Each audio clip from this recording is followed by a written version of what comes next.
एक समय की बात है, एक रहस्यमय प्रदेश में, जहां एक जिज्ञासु सीधी सीधी बच्ची अनाया रहती थी।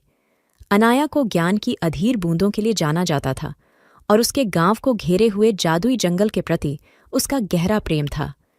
एक दिन जंगल की घने जंगल में खोजते हुए अनाया ने एक प्राचीन चमकती किताब को पाया, जो सबसे पुराने बरगद के पेड़ की जड़ों के नीचे छुपी हुई थी। जब उसके उंगलियां किताब को छुईं, तो एक जादुई बल ने उसे एक ऐसे प्रदेश में पहुंचा दिया जहां शब्द जीवित हो जाते थे।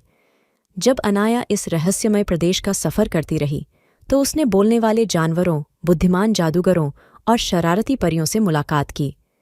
प्रत्येक प्राणी ने दया, साहस और दूसरों को समझने के महत्वपूर्ण सीख साझा की। जंगल की गहराइयों में अनाया को मिला एक रहस्यमय रत्न, जिसमें बसी थी सभी जीवों की समझ।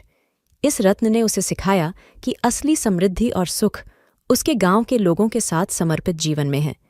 अनाया ने जब वापस अपने गांव की ओर पथिक किया, तो उसने इस सब ज्ञान को अपने लोगों के साथ साझा किया।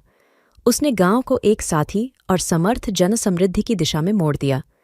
उसके इस साझेदारी से गांव में नई ऊर्जा आई और समृद्धि की बौछार हुई।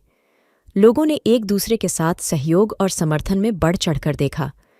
अनाया ने अपने गांव को एक नई ऊंचाइयों तक पहुंचाया और सभी को यह सिखाया कि सच्चा समृद्धि समर्पित जीवन में ही होता है। और इस प्रकार अनाया की कहानी ने हर सुनने वाले को एक महत्वपूर्ण सीख दी। सच्ची समृद्धि और सुख उसी समर्पितता और सहयोग में बसा होता है।